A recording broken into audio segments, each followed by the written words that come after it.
नमस्कार, मैं हूं आपके साथ रोहित। श्रीलंका को राजपक्षे परिवार ने बर्बाद कर दिया और अब गलत नीतियों के कारण जनता सड़क पर है, दाने दाने को मोहताज है। दुनिया के सारे राजनीतिक पंडित ये मानते हैं कि राजपक्षे परिवार ही इसका दोषी है, क्योंकि राजपक्षे परिवार ने सिंगलियों और तमिलों को लड़ाकर 30 साल तक मलाई खाई और ऐश किया, लेकिन श्रीलंकाइयों के लिए कुछ भी नहीं किया। उसी का नतीजा है कि आज श्रीलंका के पास ना ही बिजली है, ना ही गैस और ना ही पेट्रोल बचा है। लोगों के पास ना खाना है, ना पानी है और लोग इधर उधर भटक रहे हैं। ऐसे में जनता का गुस्सा देखते हुए गोटबाया राजपक्षे ने तो राष्ट्रपति का पद नहीं छोड़ा, लेकिन अपने भाई को कहा कि आप पीएम पद से इस्तीफा देकर भाग खड़े होइए। उनके भाई ने प्रधानमंत्री पद से इस्तीफा दिया और बिल में छुप गए। लेकिन पीएम पद से इस्तीफा लगाने के बाद महिंद्रा राजपक्षे ने नेवी की सुरक्षा घेरा में अपनी जिंदगी व्यतीत करना शुरू कर चुके हैं।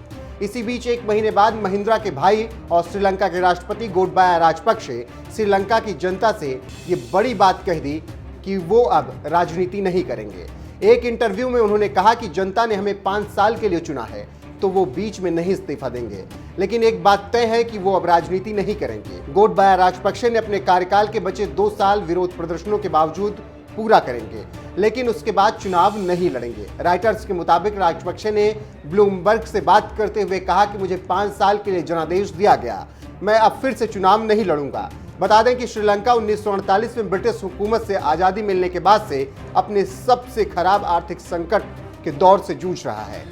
सरकार विरोधी प्रदर्शनकारियों की माने तो राजपक्षे परिवार को जनता दोषी मानती है, जिसके कारण देश में ईंधन से लेकर दवा तक हर एक चीज की भारी कमी हो गई है, जिससे मुद्रास्फीति 40% बढ़ गई है और देश कर्ज में डूब गया। मार्च के मध्य से हजारों प्रदर्शनकारी राष्ट्रपति के समुद्र तटीय कार्यालय के बाहर डेरा डाले हुए हैं, जिसकी वजह से उन्हें लगभग 1 किलोमीटर दूर अपने आधिकारिक आवास पर वापस जाने के लिए मजबूर होना पड़ा।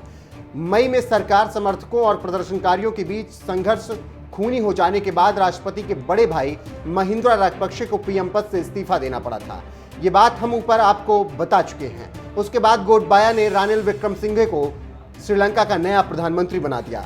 नए प्रधानमंत्री विक्रमसिंघे ने अंतर्राष्ट्रीय मुद्रा कोष और भारत के साथ चीन समेत देशों से लगभग $4 बिलियन की सहायता की मांग की। पिछले 1 साल में श्रीलंका के रुपए में लगभग 82% की गिरावट आई है। इस बीच केंद्रीय मंत्री ने सोमवार को और सुधार की संभावना को हरी झंडी दिखाई। देखना होगा कि आगे क्या कुछ होता है, क्योंकि नेता की बात पर कभी भरोसा नहीं किया जा सकता। वो मौका देखकर अपनी रणनीति बदल लेते हैं। लेकिन ये सच है कि श्रीलंका इस वक्त बहुत बुरे दौर से गुजर रहा है और राजपक्षे ने ऐलान कर दिया है कि 2 साल का कार्यकाल पूरा करने के बाद अब वो चुनाव नहीं लड़ेंगे, मतलब राजनीति में नहीं होंगे।